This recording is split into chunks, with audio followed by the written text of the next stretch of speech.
Vendor के जरिए हम कंपनी को 8% क्यों दे भाई। बात तो कायदे की है भाई, क्यों दे। दोस्तों, आज आप लोग सोच रहे होंगे कि ये मैं कैसी बातें कर रहा हूँ और क्या कंपनी के साथ विद्रोह कर रहा हूँ। नहीं दोस्तों, ऐसा नहीं है। ये हम लोगों को जब प्लान दिखाते हैं, कई लोगों की मुझे कॉल आते हैं। प्लान दिखाने तो मैं कम ही जाता हूँ, लोगों की कॉल ही ज़्यादा मुझे आती है। तो कई लोग इस तरह के अटपटे से सवाल करते हैं कि कंपनी को हम 8% क्यों दें। दोस्तों, चलो कुछ लोग समझ भी जाते हैं जब उनको समझाते हैं। एक बंदे ने तो मुंबई से मुझे कॉल आया था। उस बंदे ने तो मेरा दिमाग चाट लिया। वो तो उसकी सुई वहीं पे मुड़, उसको समझा भी रहा हूँ मैं, मुड़ मुड़ के उसकी सुई वहीं पे आके अटक रही कि भाई मुझे 8% देकर उसको फ़ायदा क्या होगा कंपनी को। अगर मैं कंपनी को 8% देता हूँ तो मुझे क्या फ़ायदा होगा। घड़ी घड़ी उसको उसकी सुई वहीं पे आके अटक जाए कि मुझे क्या फ़ायदा होगा। दोस्तों, ये अगर आप लोगों की समझ में भी अभी नहीं ढंग से आया है तो मैं आप लोगों को अभी ये तरीके के साथ सारा माजरा क्या है समझाता हूँ। दोस्तों नमस्कार, मैं सुरेश कुमार स्वागत करता हूँ आपका आई होप सुरेश चैनल में। तो दोस्तों, आप देखिए कि पहले तो मैं बात करता हूँ यूट्यूब की। यूट्यूब के ऊपर 55 और 45 की रेशियो चलती है। जितने भी यूट्यूबर हैं जिनका चैनल मोनेटाइज हो चुका है, तकरीबन तकरीबन 35 करोड़ लोग यूट्यूब के ऊपर एक्टिव हैं, जो काम कर रहे हैं यूट्यूब के ऊपर। और लाखों की तादाद में लोग ऐसे हैं जो लाखों रुपए कमा रहे हैं यूट्यूब से।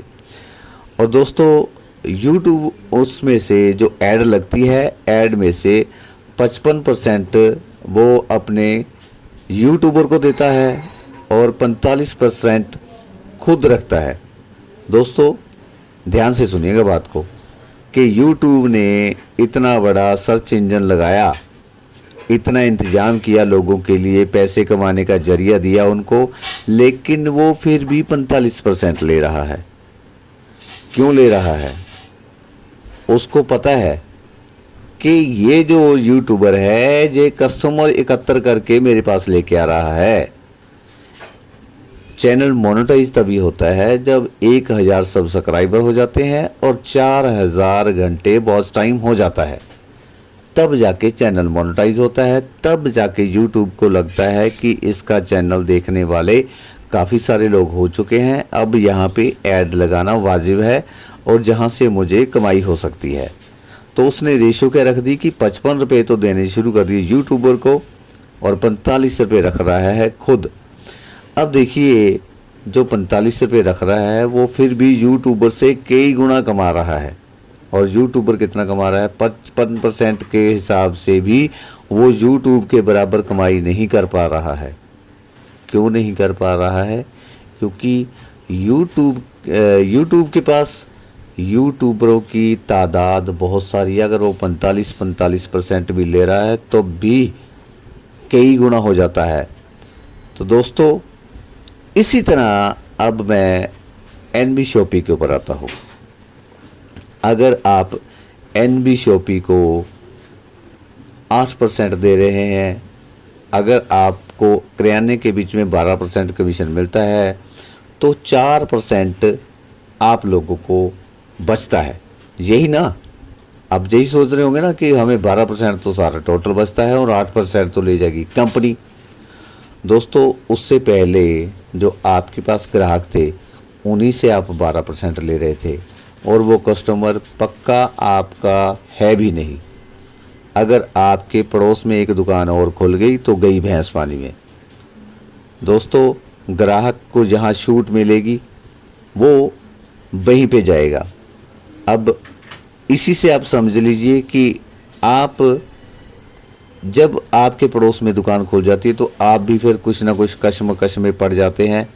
तो आप बोलते हैं, आप भी फिर जब ग्राहक आपके पास आता है तो कुछ ना कुछ उसको छूट ज़रूर देते हैं। चल इतने दे दे, 100 रुपया बना है 95 दे दे, 90 दे दे। तो इस तरह आप करते क्यों करते हैं? ताकि वो ग्राहक आपके पास रहे। दोस्तों यहीं से आप लोगों को समझ आना चाहिए कि एनबी शॉपी ने आपको ग्राहक दिया है। जो ऑलरेडी पहले ग्राहक आपके पास थे वो तो थे ही, अब एनबी शॉपी का ग्राहक आपके पास दूर दूर से चल के आएगा, और जिस बंदे को आप छूट दे रहे हैं वो बंदा भी आगे और ग्राहक लेके आएगा। इससे आपकी आमदनी कई गुना हो जाएगी। जैसे अमिताभ बच्चन को या शाहरुख खान को, माधुरी दीक्षित को, इनको कंपनियां हायर करती हैं। क्यों हायर करती हैं? इनकी फेस वैल्यू की वजह से, क्योंकि ये एक सेलिब्रिटी हैं, इनको दुनिया जानती है और इनको करोड़ों रुपए देके हायर करते हैं वो, और इनसे ऐड बनवाई जाती है। ये बोलते हैं, अब बोरो प्लस की ऐड अमिताभ बच्चन करता है, कैसे कर रहा है? वो पंडित बना हो, क्या वो पंडित है? जैसे वो बोरो प्लस उठा उठा के फेंक रहा है, क्या वो बोरो प्लस का विक्रेता है? नहीं है। ये आप लोगों को भी पता है, लेकिन आप लोग भ्रमित हो जाते हो। अब अमिताभ ने क्या किया? अपना पैसा लिया, चलता बना। उसके पास अब कंपनी के पास कस्टमर आए ना आए, भाड़ में जाए, उसने तो अपना काम किया, करके पैसा ले गया। लेकिन एनबी शॉपी आप लोगों से पैसा तब मांगती है जब आपकी दुकान पे ग्राहक पहुंच जाएगा, एनबी शॉपी का, तब लेती है। तो दोस्तों जो आपके पहले कस्टमर है, उनको तो उनमें से तो नहीं देना ना आप लोगों ने 8%, देना तो उसी में से है ना। जो एनबी शॉपी का ग्राहक आपके पास जब आएगा तब देना है, वो भी आपकी जितनी सेल होती है उसमें से आपने निकाल के कंपनी को भेजना है, और कंपनी दोबारा घुमा फिरा के आप लोगों के पास ही भेज देगी, अपने पास नहीं रखेगी। तो दोस्तों मुझे लगता है कि मेरी बात आप लोगों की समझ में अच्छी तरह से आ चुकी होगी। ये बड़ी सोच की बात होती है दोस्तों। अब बड़े बड़े जो बिजनेसमैन हैं वो एक एक रुपये के ऊपर गेम खेल जाते हैं। शायद आप लोगों को नहीं पता होगा, 1 रुपये के ऊपर गेम खेल जाते हैं। जैसे कि आप लोगों ने देखा होगा कि बिग बाज़ार के बीच में लोग जाते हैं सामान लेने के लिए, और बिग बाज़ार के बीच में कंपनी से भी सस्ता जो कंपनी सप्लाई करती है ना दुकानों के ऊपर, ये मैंने खुद देखा है। मेरे पास एक किराने वाला आता है मेरा फ्रेंड, वो क्या करता है, बिग बाज़ार से जाके 108 रुपये का फॉग का परफ्यूम लेके आता है, और जो कंपनी का एजेंट आता है वो उनको वहाँ पे दुकान पे 140 रुपये का देके जाता है। कंपनी से डायरेक्ट एजेंट लेके जो आता है वो 108 रुपये 140 का देके जाता है, और वो जब वहाँ से लेके आता है, बिग बाज़ार से लेके आता है, तो वहाँ से 108 रुपये का लेके आता है। दोस्तों ऐसा क्यों? आप सोचते होंगे कि ऐसा कैसे हो सकता है कि कंपनी से डायरेक्ट लेके आते तो 140 रुपये का, और जो बिग बाज़ार वाला दे रहा है वो 108 रुपये का। तो इसमें कई बार क्या करते हैं, आपको भ्रमित कर देते हैं लोग, आपका माइंड घुमा देते हैं कि वो डुप्लीकेट है जो बिग बाज़ार वाले बेच रहे हैं। इतनी सी बात कह के आपसे 140 रुपये ले जाते हैं। लेकिन दोस्तों अब इसके बीच का फंडा क्या है वो मैं बताता हूँ। एक जो होलसेलर है वो लेके आ रहा है वहाँ से कुछ तादाद में, ठीक है, वो एजेंट वहाँ से लेके आ रहा है, तो वो आपको दुकान पे जो दे के जा रहा है, तो वो आपको 140 का इसलिए दे के जा रहा है कि आपने सिर्फ खरीदे 10, आपने 10 फॉग खरीदे, तो वो 140 का ही देगा ना, इतनी दूर से लेके आए आपके पास।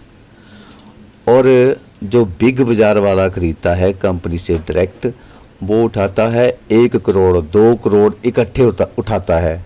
तो कंपनी क्या देखती है कि यार ये तो सीधा उठा रहा है 1 2 करोड़, तो अगर मैं इससे 1 रुपया भी कमा लूँ तब भी बहुत है, मुझे सीधा 2 करोड़ रुपया आ रहा है। और बिग बाज़ार वाला इसी चीज़ का फ़ायदा उठाता है, वो बिल्कुल सस्ते में लेके आता है, 1 रुपये के मार्जिन के ऊपर उठा के लाता है, और अगर उसको वो 80 रुपये का भी पड़ रहा है तो वो आगे 108 का बेच रहा है, उसको तब भी फ़ायदा है, क्योंकि उसके पास ग्राहकों की लाइन लगी है, हर टाइम ग्राहक वहाँ पे जा रहा है, तो वो वैसे कमा रहा है। लेकिन एक दुकानदार को 10 जो खरीद रहा है उसको कंपनी को 108 रुपये का दे के कोई फ़ायदा नहीं है। दोस्तों ये बीच का लॉजिक है। और बिग बाज़ार वाला किसी को इसमें छूट तो दे सकता है, लेकिन वो बिजनेस नहीं देता है कि आप इतना कमा सकते हो। तो दोस्तों एनबी शॉपी आप लोगों को एक बिजनेस भी दे रही है, कमाने का जरिया दे रही है। दोस्तों अब आप लोगों को ये बात समझ में आ चुकी होगी तो लाइक कर दीजिएगा, सब्सक्राइब जरूर कर दीजिएगा चैनल को। दोस्तों उंगली दबाने से कुछ नहीं घिसता, उंगली दबा दिया करो, सब्सक्राइबर वाला बटन दबा दिया करो। Okay bye bye.